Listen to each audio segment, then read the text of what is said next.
हिंदी में हम लोग वॉइस को वाच्य बोलते हैं। इसके दो प्रकार होते हैं, एक्टिव वॉइस कर्ता प्रधान जो सब्जेक्ट से शुरू होता है। जनरली हम लोग कोई भी वाक्य शुरू करते हैं तो पहले सब्जेक्ट, फिर वर्ब, फिर ऑब्जेक्ट होता है। यही है एक वाक्य का बनाने का तरीका।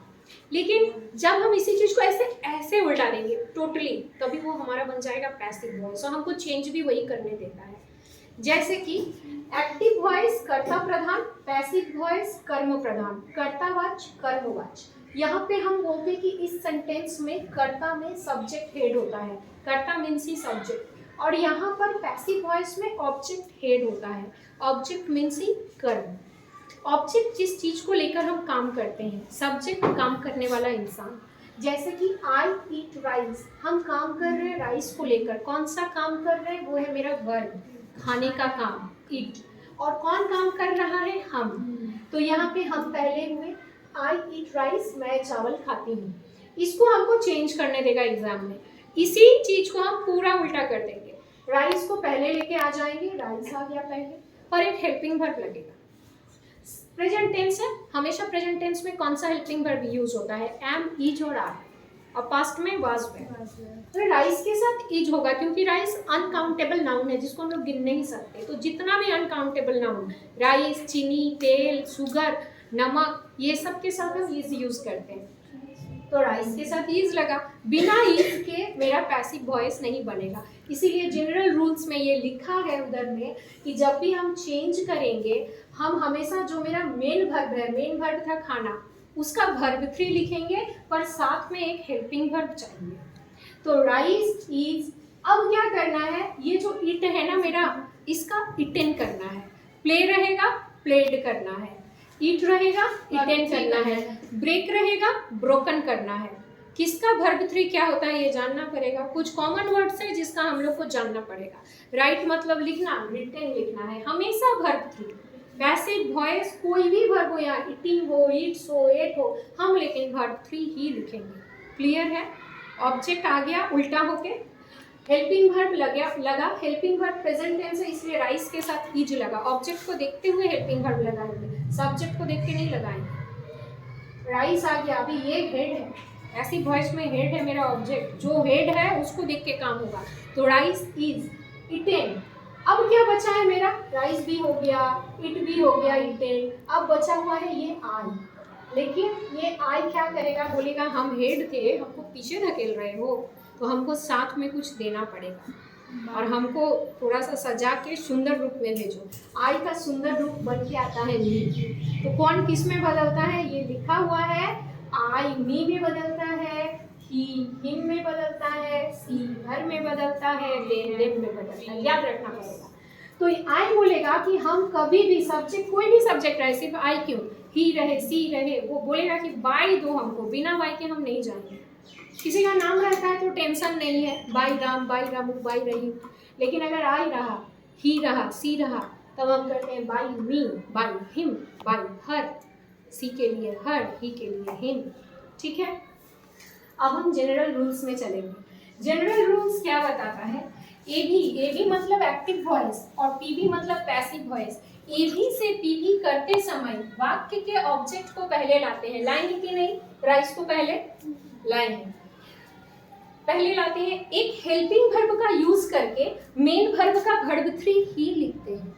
आईएनजी, केस कुछ नहीं जोड़ेंगे, सिर्फ वर्ब 3। तो क्या करके? एक हेल्पिंग वर्ब क्या यूज किए थे हम? इज। प्रेजेंट टेंस रहेगा तो एम, इज, आर यूज करेंगे, जैसा ऑब्जेक्ट वैसा हेल्पिंग वर्ब। ठीक है?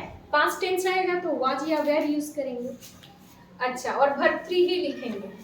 लास्टली वाक्य के अंत में बाय लगाकर सब्जेक्ट को पीछे ले जाते हैं, लेकिन बाय लगाकर ही पीछे ले जाएंगे। सबसे लास्ट में जाता है सब्जेक्ट वाक्य पैसिव वॉइस में। क्लियर है? पैसिव वॉइस में सबसे लास्ट में कौन रहता है? सब्जेक्ट।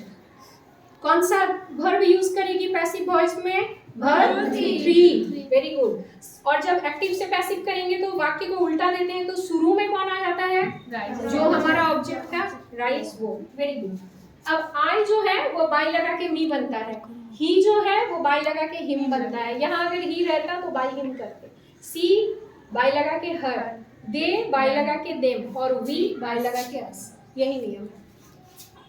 अगर अब देख लो, अगर आई ईट राइस नहीं देके एम ईटिंग राइस दिया तब क्या करेंगे?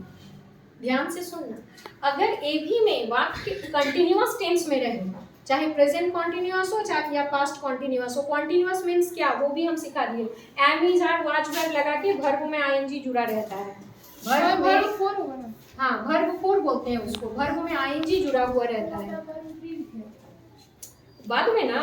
तो अगर ए बी में वाक्य कंटिन्यूअस टेंस में am is are was verb plus verb में आईएनजी, एक्टिव वॉइस की बात कर रहे हैं अभी, अगर ऐसा रहे rice is, I am eating rice रहे, तो क्या हुआ, आई रहा, हेल्पिंग वर्ब आई के साथ एम लगता है, एम लगा और मेरा जो मेन वर्ब था उसमें आईएनजी लगा, I am eating rice now, I eat rice मतलब मैं चावल खाती हूँ, और I am eating rice continuous tense, मैं चावल खा रही हूँ। इसका जब हम पैसिव करते हैं तो वर्ब 3 से पहले बीइंग लगा देते हैं, सेम रहेगा सब कुछ, सिर्फ इस आईएनजी के चक्कर में, ये जो ईटिंग था ना, इस आईएनजी के चक्कर में एक बीइंग लग जाता है।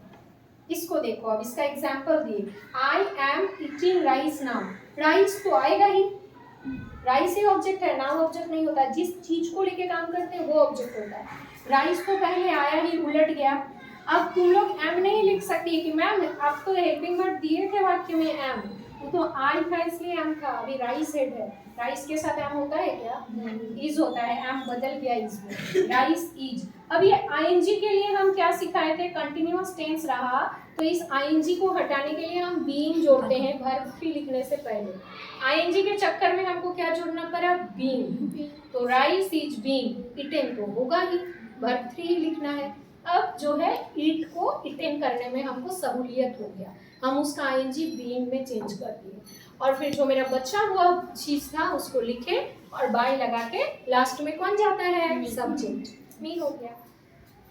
फिर अगर परफेक्ट टेंस का मामला आए तो परफेक्ट मतलब हैज हैव प्रेजेंट में होता है और पास्ट में हैड, अगर कहीं तुमको हैज हैव दिख जाए तो वहां भी एक नियम है, वहां पे तुम क्या लगाएगी, बिन लगाएगी वर्ब 3 से पहले। जैसे देखो, आई हैव ईटेन राइस, हम तुमको एक्टिव वॉइस में करने दे रही है, आई हैव ईटेन राइस, तुम राइस को सामने लाएगी, तुम बात जानती है ऑब्जेक्ट आएगा। अब तुम हैव मत लिखो, राइस के साथ हैव नहीं होता है, हैव सिर्फ फर्स्ट पर्सन के साथ और सेकंड पर्सन के साथ होता है, प्लूरल नंबर के साथ, राइस के साथ थर्ड पर्सन के साथ हैज होता है, तो राइस हैज। अब मैम बोली थी हैज हैव दिखेगा तो बिन लगा देना है, बिन लगा दी, वर्ब 3 तो होगा ही, ये तो नियम है, और बाय लगा के मेरा सब्जेक्ट नहीं बनेगा। तो नॉर्मल सी बात है, ऑब्जेक्ट पहले, एक बार पूरा सुन लो, ऑब्जेक्ट आ जाएगा पहले, सब्जेक्ट बाय लगा के पीछे जाएगा, बीच में हेल्पिंग वर्ब 3 के साथ रहेगा, और वो ऑब्जेक्ट के बाद ही रहता है, इज लगा के वर्ब 3, आर लगा के वर्ब 3, और लास्ट में होता है बाय लगा के सब्जेक्ट। लेकिन कहीं आईएनजी रहा तो उसके लिए वर्ब 3 से पहले क्या लगाएंगे, बीइंग, और हैज हैव रहा तो बीइंग। क्लियर? तो अभी हम लोग कुछ वर्क करेंगे, ठीक।